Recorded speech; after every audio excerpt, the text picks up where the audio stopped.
அன்பானவர்களே, ஆண்டவர் இயேசுவின் நாமத்தினாலே உங்களை யாவரையும் வாழ்த்துகிறேன். இந்த அருமையான வேளையில் உங்களை சந்திப்பாக மிகுந்த மகிழ்ச்சி அடைகிறேன். தேவன் தாமே உங்களை ஒவ்வொருவரையும் அளவில்லாமல் ஆசீர்வதிப்பாராக. ஒவ்வொரு முறையும் இந்த அனுதினமும் நான் ஆண்டவர் இயேசுவோடு எங்கள் நிகழ்ச்சியை பார்த்து கொண்டு வரீங்க. அற்புதமான ஒரு ஆசீர்வாதத்தை நீங்கள் சீக்கிரம் பெற்றுக்கொள்ள போகிறீங்க.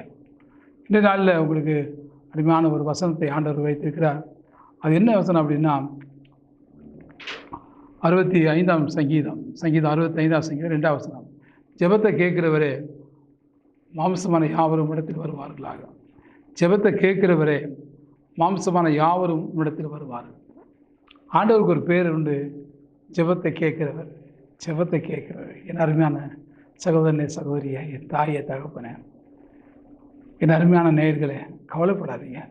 ஆண்டவர் இன்றைக்கி ஜெபத்தை கேட்கல அப்படின்னு சொல்கிற கூட்டம் ஒரு பக்கம் இருக்குது. நீங்களும் கூட ஒருவேளை என் ஜெபத்தை ஆண்டவர் கேட்கல அப்படின்னு நீங்கள் சொல்லிக்கலாம். ஆனால் அந்த ஆண்டவர் பேரே ஜெபத்தை கேட்குறவர். என் அருமையான நேயர்களே, ஜெபத்தை கேட்குற ஒரு தகப்பன், ஜெபத்தை கேட்குற ஒரு ஆண்டவர்.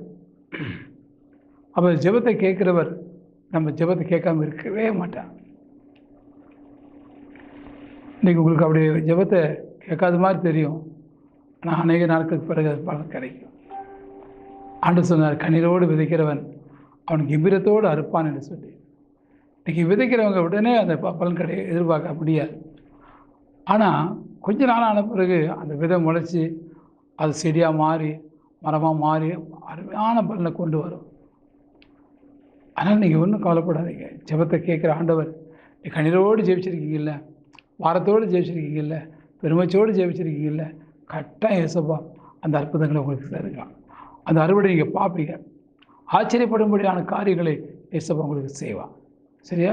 இன்றைக்கி உங்களுடைய கண்ணீரை துடைத்துக் கொள்ளுங்கள், மனசு தைரியப்படுத்திக் கொள்ளுங்கள், விசுவாசத்தை அவர் மேலே வைங்க. ஆண்டவர் என் ஜெபத்தை கேட்கிறவர்.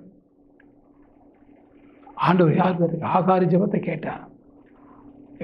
ஆண்டவர் அந்த கண்ணீர் நிறைந்த அனாதையாக இருந்த மகளுடைய ஜெபத்தை கேட்டார். அன்னாளின் ஜெபத்தை கேட்டார். கண்டிப்பாக உங்கள் ஜெபத்தை கேட்பான். ஆண்டவர் பாருங்க, குஷ்டரோகி ஆகிய அந்த ஜெபத்தை கேட்டார். அவங்களுக்கு நல்ல சுகத்தை கொடுத்தார். ஆண்டவர் ஒவ்வொரு பைபிள் எடுத்து பார்த்தீங்கன்னா ஏராளமானவர் ஜெபத்தை கேட்டு கேட்டு கேட்டு கேட்டு அற்புதங்களை செய்து நிறைய பார்க்கலாம். அப்போ ஆபிரகாம் ஜெபத்தை கேட்டார், ஈசாக்கு ஜெபத்தை கேட்டார், யாக்கோபின் ஜெபத்தை கேட்டார், யோசேப்பின் ஜெபத்தை கேட்டார். அடிக்கிட்டே போகலாம், அப்படி சொல்லிகிட்டே போகலாம். அத்தனை பேர் ஜெபத்தை கேட்ட ஆண்டவர் கண்டிப்பாக உங்கள் ஜெபத்தை கேட்பான். சரியா? இப்போ நம்ம ஜெபம் பண்ணலாமா? உங்கள் ஜெப குறிப்பு எடுத்து வச்சுக்கோங்க, என்னோடு கூட சேர்ந்து ஜெபிங்க.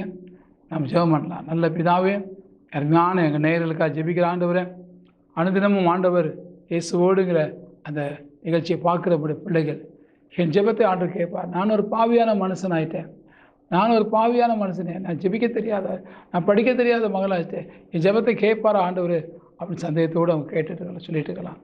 ஆண்டவர் நீர் அவங்களுக்கு கட்டாயம் ஜெபத்தை கேட்குற ஆண்டவர் என்பதை நிறைவேற்றி காட்டுங்கப்பா, நிறைவேற்றி காட்டுங்கப்பா. அவங்க என்ன ஜெபத்தில் கேட்டாங்களோ பைபிளில் எக்கச்சக்கமான ஆதாரம் இருக்குது சாமி. அன்னாரின் ஜெபத்தை கேட்ட ஆண்டவர், ஆபிரகாமின் ஜெபத்தை கேட்ட ஆண்டவர், மோசேயின் ஜெபத்தை கேட்ட ஆண்டவர், இப்படி வரிசையாக நாங்கள் நிறைய பேர் ஜெபத்தை கேட்டதை நாங்கள் பார்க்குறோம். அதே போல் இப்பொழுது இந்த நிகழ்ச்சியை பார்த்து கொண்டுக்கிற உம்முடைய மகன், உம்முடைய மகளுடைய ஜெபத்தை கேட்டு அற்புதங்களை செய்யும், அற்புதங்களை செய்யும். இயேசுவின் நாமத்தில் பிதாவே, ஆமென், ஆமென். அன்பு நேயர்களே, கவலைப்படாதீங்க. அற்புதம் வரும். அதிசயமான நல்ல பதிலை இயேசப்பா தருவார். மீண்டும் நம்ம அடுத்த வாரம் சந்திக்கலாம்.